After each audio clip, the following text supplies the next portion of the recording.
Hingga hari ini suasana hati para netizen ini masih sangat-sangat panas Masih cukup melihat. rame ya? Rame banget, masih rame. Dan ini menuai kecaman yang kata-katanya netizen itu juga tidak tanggung-tanggung loh. Mereka menghujatnya luar biasa dengan apa yang dilakukan Coki dengan Indah G. Langsung saja ya Vi, Oke. kita ajak pemirsa TV One untuk mendengarkan dialog kami di pagi hari ini. Sudah bergabung bersama kami Mustafa Nahrawardaya, pegiat media sosial, aktivis juga aksi bela Palestina. Selamat pagi Bang. Selamat pagi, Assalamualaikum. Salam warahmatullahi. Ditahan dulu ya sebelum Udah nanti. kencang mukanya, Makanya itu dia tuh. Iya, Mas Tova udah kencang Mas aja Tova nih. dan kenceng banget. Nah sebelum tadi kita mulai juga udah mulai menggebu-gebu. Tapi kita juga sudah berhubung dengan Profesor Muzakir, pakar hukum pidana UII Yogyakarta. Selamat pagi, Assalamualaikum Prof. Assalamualaikum Prof.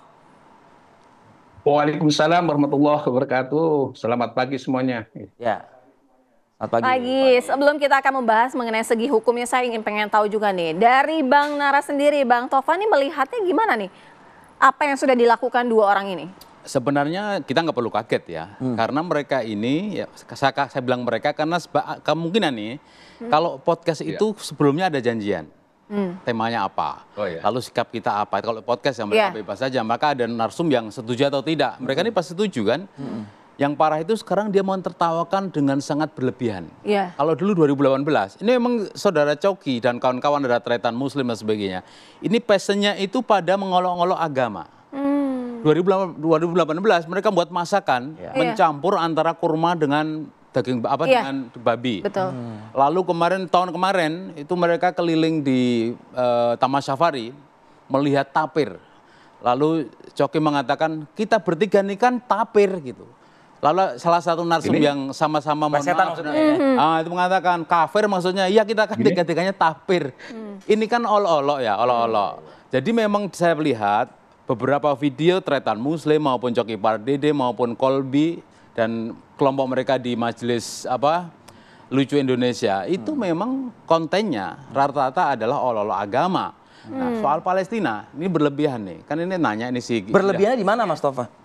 Kan nggak lucu, kenapa ditertawain? Oke. Secara akal, dan masa kalau orang sehat nggak bakal tertawa kalau sesuatu tidak lucu, coba bayangin ya. Iya. Ini kan nanya mereka, you still drink Starbucks? Ini makanya loh, saya kalau tidak minum juga nggak membantu apa-apa. Padahal Starbucks itu sedang diboikot oleh seluruh dunia. Iya. Artinya dia mengolok. Nah, Indonesia ini salah satu negara yang mendukung Palestina. Artinya secara Sikap pemerintah juga jelas ya? sikapnya sangat jelas. Kalau perlu kita harus munafik. Ya, mulutnya harus mendukung Palestina meskipun hatinya tidak, kalau perlu ya. Ini kan dibagi tiga, ada kelompok yang memang pintar, dia tahu, dia pasti menolak Israel, Zionis, mendukung Palestina. Tapi yang kedua, ada orang yang beragama, dia Indonesia ini Muslim mayoritas, udah pasti itu adalah pro Palestina. Yang ketiga, orang tidak beragama, tidak paham. Ini kelompoknya Coki Pardede, nggak jelas tuh agamanya apa kan? Dan itu tidak ada konteks yang lucu, tapi menunjukkan bahwa mereka tertawa berbahak-bahak begitu. Iya, makanya itu sih yang mengupload video itu di X ya, di Twitter tuh mengatakan, Anda tahu nggak sih Zilfa namanya itu? Sementara di Palestina puluhan ratusan ribu genosida ya. meninggal genosida, Anda menertawakan sesuatu yang diboikot oleh seluruh dunia. Ini kan saya nggak paham ini, orang ini terlalu pintar atau dia beragama atau dia tidak beragama, di mana tiga kelompok ini dia posisinya. Tapi yang pasti konten-konten mereka ini sungguh-sungguh sangat menyakitkan umat seluruh dunia, karena untuk membela Palestina tidak harus beragama juga nggak apa-apa, yang penting dia manusia. Kan begitu. Sisi kemanusiaan ya besar ya. Sisi kemanusiaan, jadi nggak harus Islam, nggak harus Kristen, nggak harus Hindu. Yang penting dia manusia, udah pasti dia akan nangis melihat pembantaian maupun genosida di Palestina, di Gaza, kan begitu. Jadi siapapun yang melihat video itu udah pasti sakit hatinya. Sakit. Padahal dalam seminggu ini di Jakarta itu ya, kemarin Pak Din memimpin ya gerakan pro Palestina, anti Zionis. Yang pekan kemarin, yang pekan hari ini, yang kemarin hari Sabtu. Hari Sabtu lebih gede lagi ya, Indonesia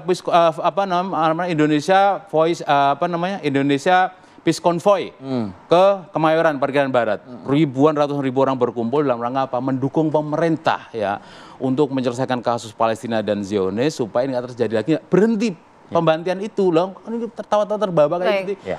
Hatinya di mana gitu. Nah itu sisi kemanusiaan. Kita juga mau tanya, krisis hati. Kita juga mau tanya ya, sebenarnya kalau misal dari sisi hukumnya akan seperti apa? Prof Muzakir, akankah ini bisa dikenakan dengan aspek hukum?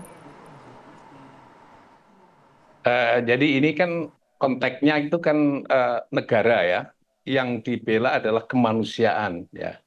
Jadi kalau face to face terhadap hukumnya itu nampaknya agak sulit untuk dimasukkan di dalam kelompok, misalnya saja penghinaan agama juga agak sulit. Walaupun yang apa namanya istilah yang reaksi yang keras itu dari kelompok agama Islam misalnya begitu.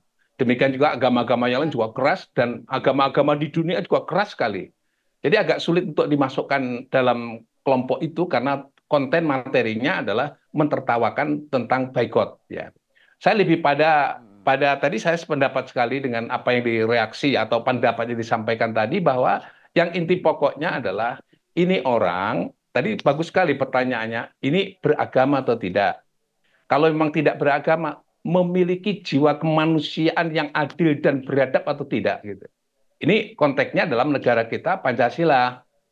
Jadi dalam Pancasila itu selalu dikatakan di situ kemanusiaan yang adil dan beradab.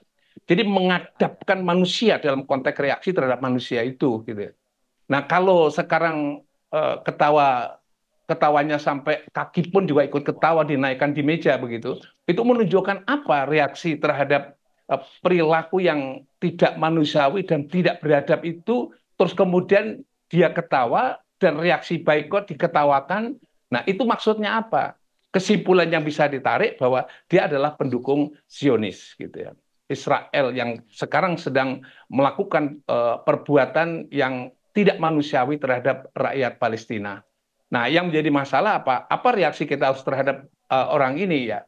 Mestinya kepolisian sekarang sudah memberi peringatan, warning kepada yang bersangkutan ini. Kalau benar historisnya memang dia bersikap seolah kontroversi agar supaya mungkin mudah dikenal orang begitu. Tapi menurut pendapat saya untuk mencegah tindakan reaksi lebih lanjut, kepolisian sebaiknya dengan bijaksana memanggil kedua orang ini untuk memperingatkan dan meminta untuk membuat pernyataan tertulis untuk tidak memberikan satu reaksi-reaksi yang berlebihan terhadap orang atau negara yang sekarang sedang memperjuangkan perdamaian untuk Palestina. Negara dan rakyat Indonesia dan rakyat dunia semua mendukung terhadap itu. Dan yang terakhir adalah kita semuanya juga sama secara moral hukum kita bahwa ya mendukung karena perbuatan yang dilakukan oleh Israel itu adalah termasuk kategori bertentangan dengan Undang-Undang Dasar 45. Saya kira begitu. Jadi Prof. Muzakir lebih cenderung mungkin mungkin preemptif gitu ya. Dari pihak kepolisian memanggil untuk mengingatkan begitu. Dan ini cukup kuatkah dalil atau dasarnya kepolisian memanggil keduanya ini, Prof? Mengingat pemerintah kita kan juga satu suara ya, mengecam aksi genosida dan juga minta gencatan senjata dilakukan dengan segera seperti itu. Ya, menurut saya itulah tindakan yang bijaksana untuk pertama yang harus dilakukan ketika yang bersangkutan berhadapan dengan hukum gitu ya. Kalau itu tidak lakukan, saya khawatirkan dia berulang nanti ketika kita harus sebut saja ini dalam tanda petik berperang dengan negara lain, dia pro terhadap negara yang bersangkutan. Tadi akan muncul nanti terus-menerus seperti itu. Kalau saya melihatnya rangkaian perbuatan yang dilakukan itu menunjukkan sikap yang seperti itu gitu ya. Kalau rangkaian seperti itu maka harus diubahlah secara mental dan moralnya itu. Sehingga dengan demikian kalau toh tadi saya sependapat sekali, kalau toh tidak setuju ya, kalau negara sudah berbuat seperti itu, dunia berbuat seperti itu, rakyat Indonesia juga sudah berbuat seperti itu, terus kemudian dia kontra terhadap semuanya itu, ya menurut pendapat saya ya panggil aja dia agar supaya nanti dia tidak dengan supaya dia mengubah sikap dan perilakunya itu sehingga dia bisa hidup bergaul bersama-sama dengan rakyat Indonesia. Kalau dia memang tidak bisa bergaul dengan rakyat Indonesia, tidak bisa memahami Pancasila, tidak bisa memahami pembukaan Undang-Undang Dasar 45, ya sebaiknya itu tadi diperingatkan lebih dulu. Kalau tidak ya dia nanti diberi lihat itu rangkaian perbuatannya. Kalau misalnya itu sudah bertabrakan langsung dengan hukum, ya mau dan tidak mau harus ditafsirkan bahwa dia telah melakukan perbuatan melawan hukum. Demikian. Nah, itu sangat-sangat menarik ya apa yang disampaikan oleh Prof. Muzakir. Artinya juga polisi harus bergerak cepat, paling tidak agar orang-orang seperti ini mengetahui sebenarnya do and don'ts. Apa jangan-jangan mereka sebenarnya sudah mengetahui tapi sengaja melakukan seperti itu. Akan kita bahas lebih dalam, usai jeda kami segera kembali.